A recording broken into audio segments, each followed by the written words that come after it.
హుస్నాబాద్లో సిద్దిపేట రోడ్డుకు 7వ ward number మాది.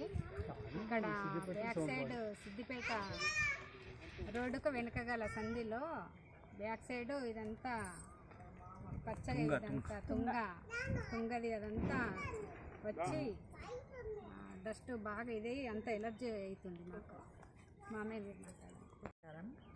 మాది సిద్దిపేట రోడ్డులో గల కొండ శ్రీను వాళ్ళ ఇంటి వెనుక భాగంలో ఉంటుంది ఇల్లు. మా ఇంటి వెనకాల మొత్తము తుంగ మొలిసింది.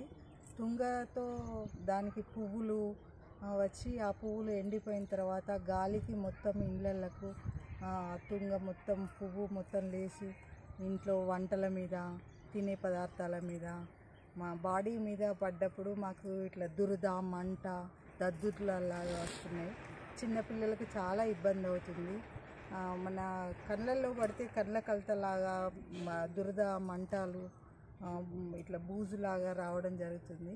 మా ఇంట్లో పెద్దవాళ్ళు ఉన్నారు, ఆమెకు ఆరోగ్య సమస్యలు చాలా ఉన్నాయి.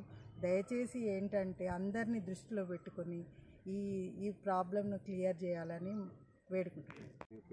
సిద్దిపేట రోడ్డు వెనక దిక్కు మన సిటీ కేబుల్ వాళ్ళ కొండోళ్ళ ఇంటి వెనక దిక్కు సంధిలా వెంకటరామరెడ్డి ఇంటి దగ్గర వెనక దిక్కు మొత్తం తుంగ మొలిసింది. పూర్తిగా బాగా తుంగ అయింది. ఆ తుంగ పువ్వు ఏదైతే ఉన్నదో గాలికి లేచి ఇళ్ళకి వస్తుంది, కళ్ళలా పడుతుంది. అన్ని విధాలా అందరికీ ఇబ్బంది అవుతుంది, ఎలర్జీ అవుతుంది. కాబట్టి మేము నోట్లో పడుతుంది, ఓసారి కంద పడుతుంది, మాకు ఇబ్బంది అవుతుంది. దాన్ని తుంగం తీసేసి సరి చేయాలని కోరుకుంటున్నాం. హుస్నాబాద్ పట్టణంలోని సిద్దిపేట రోడ్లో గల 7వ వార్డులో దాదాపు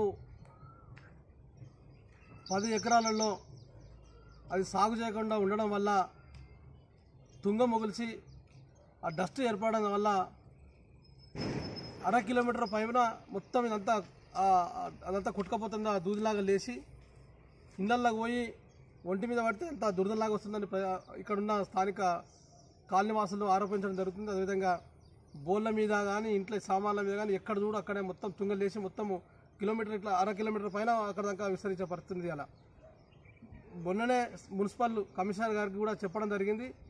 ఆ కాలనీలో అక్కడ ఉన్న తుంగతో బాగా అక్కడ కాలనీవాసులు ఇబ్బందులు ఎదుర్కొంటారు. తప్పకుండా ఆ తుంగను తొలగించే విధంగా అక్కడ ఏదైతే పట్టదారులు ఉన్నారో వాళ్ళకు నోటీసులు ఇచ్చి అది శుభ్రం చేయాలని చెప్పేసి చెప్పడం జరిగింది. 3 రోజులైనా కూడా ఇంతవరకు ఇక్కడ కూడా వచ్చే పరిస్థితి. అలా స్థానిక కమిషనర్ గారు వెంటనే ఇప్పటికైనా చొరవ తీసుకొని ఇక్కడి కాలనీవాసుల సమస్యను పరిష్కరించాలని చెప్పేసి బీఆర్ఎస్ పార్టీ పక్షాన డిమాండ్ చేస్తున్నాం. అదేవిధంగా ఈ నాగలమ్మ రోడ్డు సంబంధించి అక్కడ పోతుంటే ఆ రోడ్డు సైడ్ కూడా అక్కడ అంతా అది క్లియర్ లేక అంత డస్ట్, తర్వాత ఆ తుంగ బాగున్న ఆ రోడ్డు మీద కూడా బాగా ప్రాబ్లం ఉండే పరిస్థితి. అలా తర్వాత ఇటు పోలీస్ స్టేషన్ రోడ్డుకు పోతుంటే కూడా ఇటంతా తుమ్మలల్లో మొత్తం ఆ రోడ్డు క్లియర్ లేదు. ఇక్కడ వరకు స్థానికంగా ఇల్లు కట్టుకునే పరిస్థితి ఉన్నది.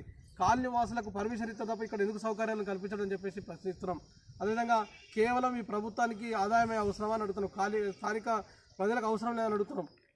ఇప్పటికైనా వెంటనే మున్సిపల్ అధికారులు చొరవ తీసుకొని ఈ కాలనీ వాసుల సమస్యలు పరిష్కరించకపోతే బీఆర్ఎస్ పార్టీ పక్షాన ఉద్యమం చేపడతామని చేసి హెచ్చరిస్తున్నాం.